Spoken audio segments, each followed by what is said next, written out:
गो। नमस्ते to everyone. मैं Nancy Saxena Apollo hospital Ahmedabad से आप सभी का स्वागत करती हूँ आज के लाइव सेशन में, जो कि प्लास्टिक सर्जरी और हाथी पगा सर्जरी के ऊपर है। और आज हमारे साथ लाइव सेशन में है डॉक्टर अंशुमन मनस्वी। 20 साल से अधिक वर्षों का अनुभव के साथ मुंबई में एक वरिष्ठ प्लास्टिक सर्जन हैं। वह बॉम्बे अस्पताल और नानावती अस्पताल से जुड़े हुए हैं। उन्होंने अपनी सेवाओं के लिए विभिन्न राष्ट्रीय और अंतर्राष्ट्रीय पुरस्कारों को प्राप्त किया है। उनके विश्व हित लिम्फ एडिमा के लिए कॉस्मेटिक सर्जरी और सर्जरी हैं, जहां उनके पास कुछ अनगिनत काम हैं। हम डॉक्टर अंशुमन मनस्वी का स्वागत करते हैं। नमस्कार। अंशुमन मनस्वी अहमदाबाद और अहमदाबाद में उच्च अंत प्लास्टिक सर्जरी लाने के समक्ष होने के लिए धन्यवाद। अपोलो हॉस्पिटल की टीम उसका स्वागत करती है। सर, जैसे कि आप यहाँ हमें कुछ जानकारी देने के लिए आए हैं, तो क्या आप हमें ये बता सकते हैं कि प्लास्टिक सर्जरी क्या है? अहमदाबाद अपोलो हॉस्पिटल का धन्यवाद हमें बुलाने के लिए। और हमारी कोशिश रहेगी कि नई चीज़ें जो कि प्लास्टिक सर्जरी में हो रही हैं, कॉस्मेटिक सर्जरी में हो रही हैं, और ख़ासकर लिम्फेडिमा सर्जरी जिसको हाथी पाँव बोलते हैं, उसमें जो हो रही हैं उसको अहमदाबाद में हम लेकर आएँ, ताकि कुछ प्रॉब्लम्स ऐसे हैं जो कि डिफ़िकल्ट होते हैं सॉल्व करने के लिए, और उसके लिए मुंबई आना या बड़े शहरों में जाना जहाँ की ये सब होते हैं वो संभव नहीं होता है। तो हमारी कोशिश रहती है या आगे रहेगी कि हम पेशेंट्स तक जाएं, क्योंकि पेशेंट को वहाँ मुंबई आने में बहुत ऑलमोस्ट लॉजिस्टिक्स देखने पड़ते हैं। सो आपका जो सवाल है प्लास्टिक सर्जरी क्या है, इस पे बहुत सारे लोगों को कन्फ्यूजन रहता है कि प्लास्टिक सर्जरी है क्या। एक तो नाम ऐसा है कि वो लगता है कि सब कुछ प्लास्टिक से जुड़ा हुआ तो नहीं है, लेकिन प्लास्टिक का मतलब होता है बनाना। प्लास्टिकोज वर्ड होता है जो कि ग्रीक में है, उसका मतलब होता है बनाना। तो संरचना को प्लास्टिक सर्जरी बोलते हैं। तो संरचना सर्जरी जो है वो प्लास्टिक सर्जरी है, और इसका बहुत आयाम है, बहुआयामी सर्जरीज होती है, और सर से लेके पाँव तक ये होती है। इसके विभिन्न सबसेट्स हैं, जैसे कि एक कॉस्मेटिक सर्जरी है, एक जैसे लिम्फेडिमा सर्जरी है, बर्न सर्जरी है, बच्चों में जन्मजात विकृतियाँ होती हैं वो है, और कैंसर के बाद जो सर्जरीज होती है, रिकन्स्ट्रक्टिव सर्जरी होती है, वो होते हैं। तो बहुत, और ट्रॉमा जो होती है, जो लोगों को चोट लगती है तो उसमें जो ज़ख्म होते हैं उसमें भरने की जो सर्जरी होती है, वो सब चीज़ों को प्लास्टिक सर्जरी के अंतर्गत में हम लाते हैं। सर में अगर कोई हड्डी टूट जाती है तो उसको कैसे हम लोग जोड़ेंगे फेस में, नाक टूट जाती है, तो बहुआयामी चीज़ है। और इसको समझना ये नहीं लोगों को सोचना चाहिए कि प्लास्टिक सर्जरी मतलब केवल स्किन ग्राफ्टिंग नाम की एक सर्जरी होती है। ये बहुत ही वर्सेटाइल ब्रांच है जी। सर, दूसरा क्वेश्चन पूछना था, कॉस्मेटिक सर्जरी क्या होती है? कॉस्मेटिक सर्जरी प्लास्टिक सर्जरी का एक सबसेट है। और ये बॉडी फिगर को बेहतर बनाने के लिए या डिफॉर्मिटीज़ को बेटर बनाने के लिए ये सर्जरी की जाती है। और इसमें मेन जो चीज़ें होती हैं वो सुंदरता से रिलेटेड होती हैं। जैसे कि किसी को नाक की डिफॉर्मिटी है तो उसको नाक ठीक कराना, किसी को धब्बे हैं चेहरे पे उसको ठीक कराना, या बहुत बॉडी डिस्फिगरमेंट है तो उसको ठीक कराना, लाइपोसक्शन हुआ, ब्रेस्ट सर्जरीज होती है, फेस लिफ्ट होता है। तो सुंदरता को बनाने की सर्जरी को कॉस्मेटिक सर्जरी कहते हैं, जो कि एक प्लास्टिक सर्जरी का एक अंग है, तो उससे कुछ अलग नहीं है। ओके, तो क्या ये अमीर लोग कराते हैं या सिर्फ सेलिब्रिटी कराते हैं? नहीं, ये एक भ्रांति है।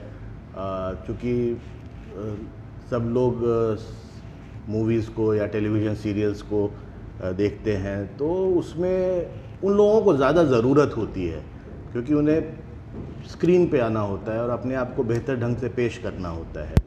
तो इसलिए उनके लिए एक प्रोफेशनल रिक्वायरमेंट है। लेकिन बहुत सारे लोग हैं, स्पेशली यंग जनरेशन, जिसमें थोड़ी डिफॉर्मिटीज़ रहती है, जिसकी वजह से उनका कॉन्फिडेंस लेवल कम हो जाता है, उनके शादी में अड़चन आती है, वो लोग डिप्रेस्ड हो जाते हैं, उनके काम में प्रॉब्लम आती है, किसी बॉडी फिगर को लेके डिस्क्रिमिनेशन, सटल डिस्क्रिमिनेशन होता है ऑफिस में। तो ये सब चीज़ों के लिए बहुत कॉमन है ये चीज़। और मुंबई में, खासकर दिल्ली में, मुंबई में या बड़े शहरों में तो ये बहुत ही कॉमन है, जहाँ की कॉरपोरेट लाइफ है। और बहुत सारी बच्चे हैं, बच्चियाँ हैं जिनकी कॉस्मेटिक सर्जरी के बाद ज़िंदगी बदल गई है। और हमें ये बताते हुए बहुत खुशी हो रही है कि बहुत सारे बच्चे हैं जिनकी शादियां हो गई और बहुत खुश हैं। तो ये एक नेसेसिटी भी हो जाती है बहुत बार। ओके, तो सर क्या ये बहुत जोखिम भरा है? नहीं, बिल्कुल भी जोखिम भरा नहीं है। लेकिन एक चीज़ याद रखना हो, कोई भी चीज़ हो, प्लास्टिक सर्जरी हो या कोई भी चीज़ हो दुनिया में, excess of anything is bad. जब तक हम एक रबर को उतना तक ही रखेंगे जितना कि वो बर्दाश्त कर सके, तब तक ये ठीक है। तो हमें हर चीज़ की एक लिमिटेशन होती है।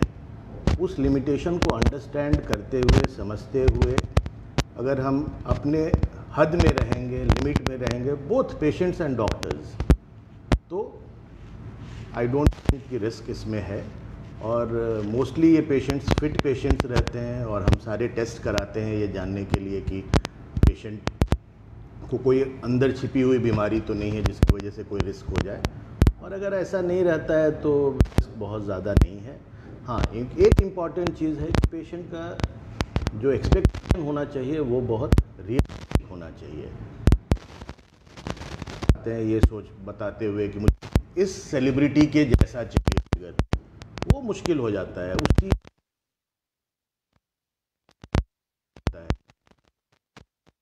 बन नहीं सकती है, तो डॉक्टर्स ऑल्सो प्रेशराइज, उनको भी प्रेशर जाता है।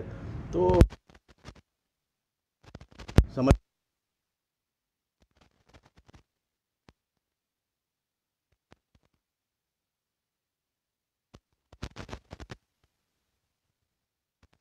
इनिशिएटिव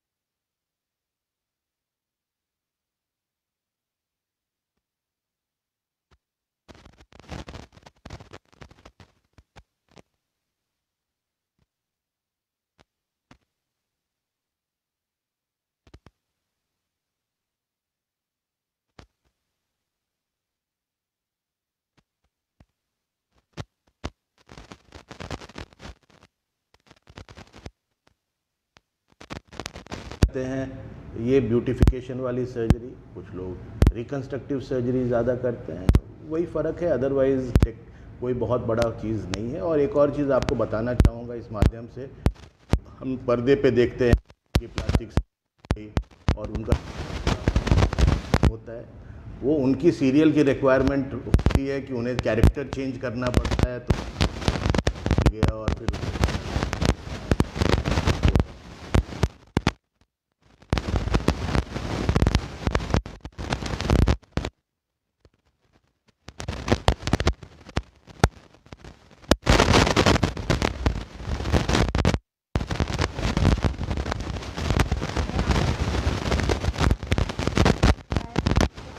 बात के लिए क्या नया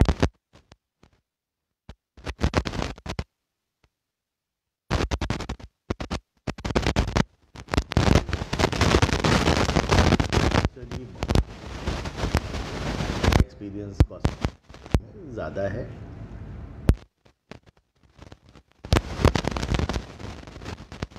रहते हैं उनमें उतना एक्सपीरियंस उस पर्टिकुलर चीज़ का नहीं हो पाता है।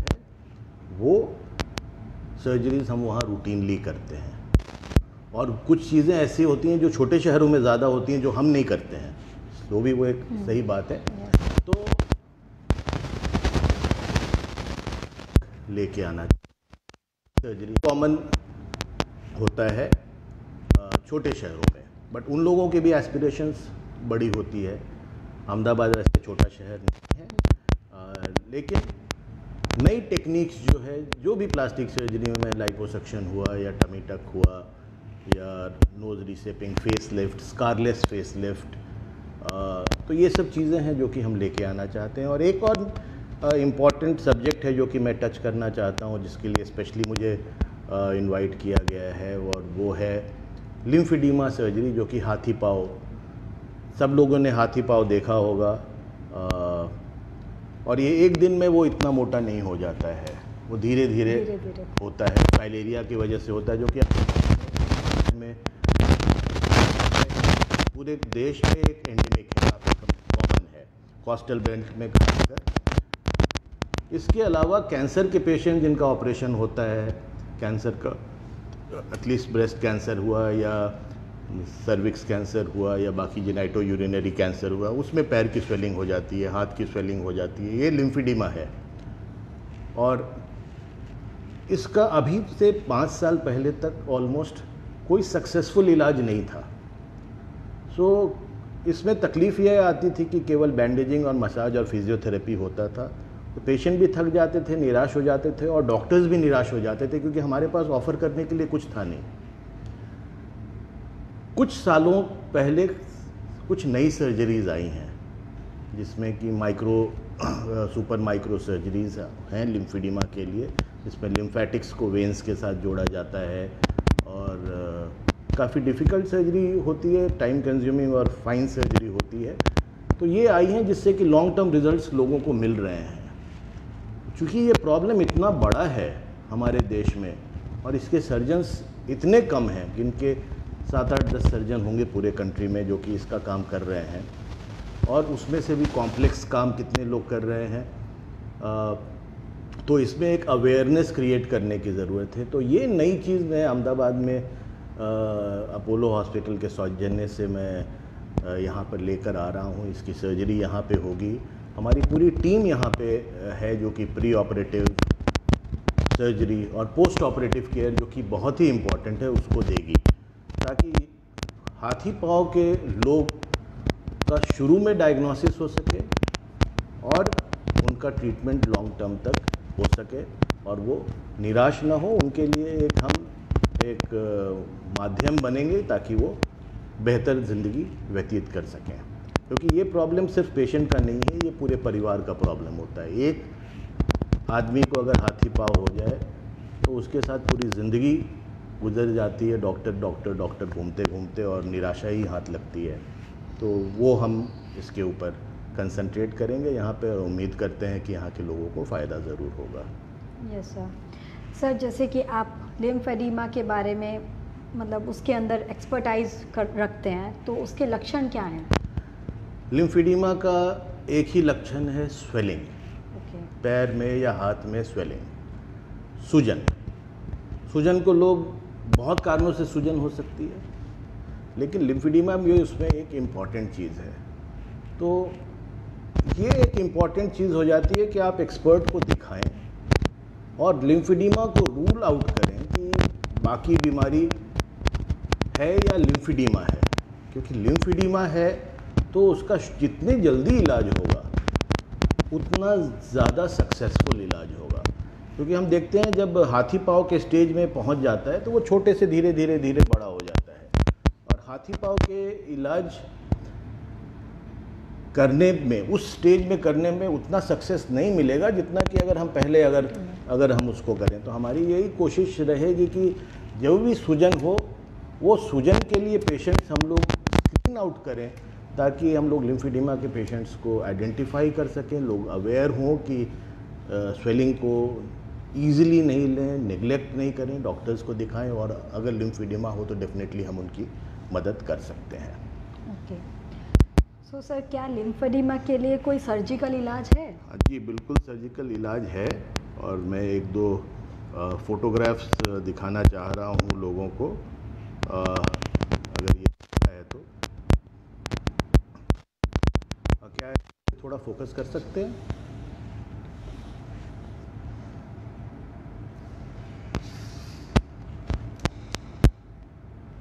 सर ये क्या है?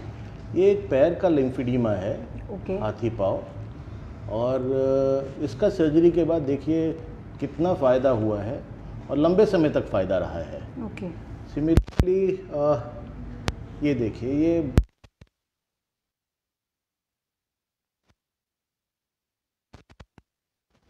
बात कम हुई है। ओके। तो फिर एक और पेशेंट ये जैसे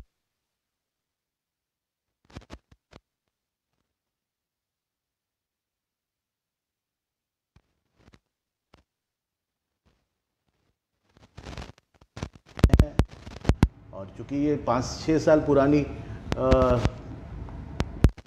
आई हैं, तो इसमें और भी आगे एक्सपर्टाइज डेवलप होगी और भी ज़्यादा सर्जन्स इसके ऊपर ट्रेन रहेंगे। हमारी एक ट्रेनिंग जो थेरेपिस्ट ट्रेन हो सकें, जो कि इसके नॉन सर्जिकल जो ट्रीटमेंट है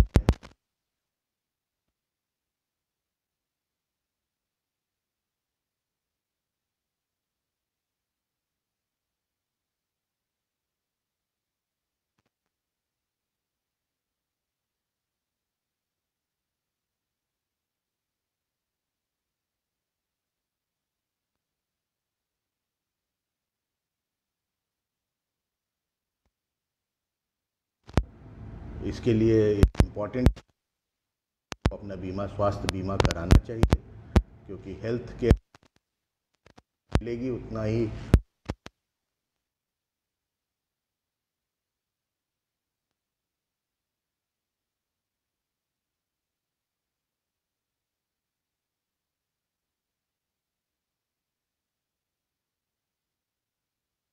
इन्वेस्ट करें रहेगा तो स्वास्थ्य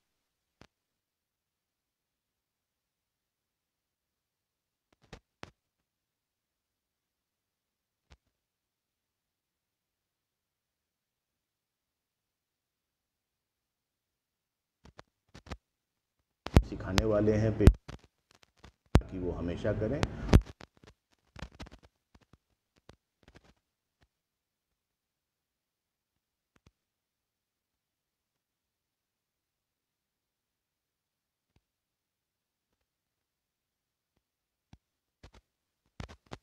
चीज़ है, थोड़ा सहयोग हमें पेशेंट का भी, ताकि सर्जरी डेवलप हो गई है, लेकिन कुछ पेशेंट्स के भी सहयोग की हमें ज़रूरत रहती है। हाइजीन मेंटेन करना बहुत इम्पोर्टेंट, इन्फेक्शन कम से कम कोशिश करें कि इन्फेक्शन को प्रिवेंट करें, और जो भी समय समय पे डॉक्टर, उसके लिए एक स्पेशल प्रोग्राम है, पोस्ट ऑपरेटिव प्रोग्राम, जो हमने उसको बनाया है, और ये मुंबई में जो हमारा सेंटर है वहाँ पे है। लोग आए थे, हमने उनको ट्रेनिंग दी है ताकि यहाँ पे अच्छे तरह से हो पाए। ओके। करीमा देखने को मिलता है, मैं आप क्या कहना चाहेंगे? पेशेंट में खासकर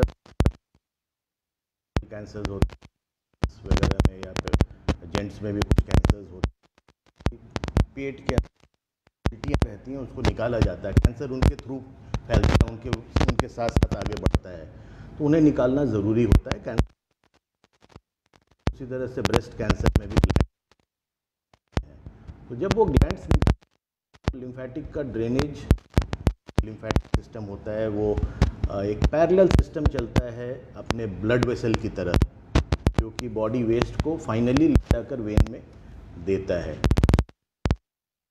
के एक्जिला में या ग्रॉइन में, थाइज में हमारे ग्लैंड्स होते हैं, तो वो सिस्टम बहुत सिस्टम है डिजीज़ को फाइट करने में, और उसको निकाला जाता है ग्लैंड्स को, क्योंकि कैंसर उसके थ्रू फैलता है। तो जब वो फैलता है तो एक तरह से समझिए कि एक मैकेनिकल हो गया, रुकावट हो गई सिस्टम में, और जब वो रुकावट हो गई तो वहाँ पे पानी भर जाता है। तो कैंसर के ऑपरेशन के बाद या कॉमन है, और वही बात है कि अभी तक इसके लिए कोई सॉल्यूशन बहुत इफ़ेक्टिव नहीं था, तो लोग मारे डॉक्टर घूमते थे, लेकिन कोई उनको सही ढंग से ट्रीट नहीं कर पाता था, क्योंकि इसका सक्सेसफुल इलाज बहुत नहीं था। तो हमारी कोशिश है कि एक नई शुरुआत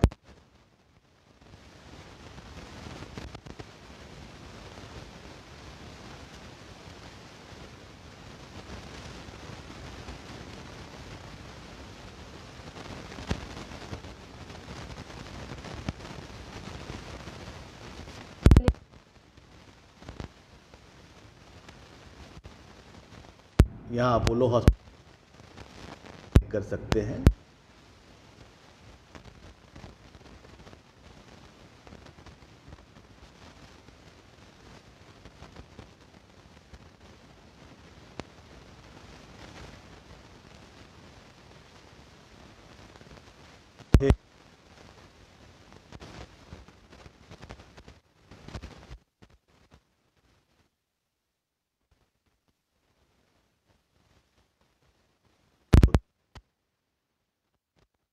प्लेटफॉर्म के थ्रू वो हमेशा उसको भी हम मॉनिटर, तो ये सिस्टम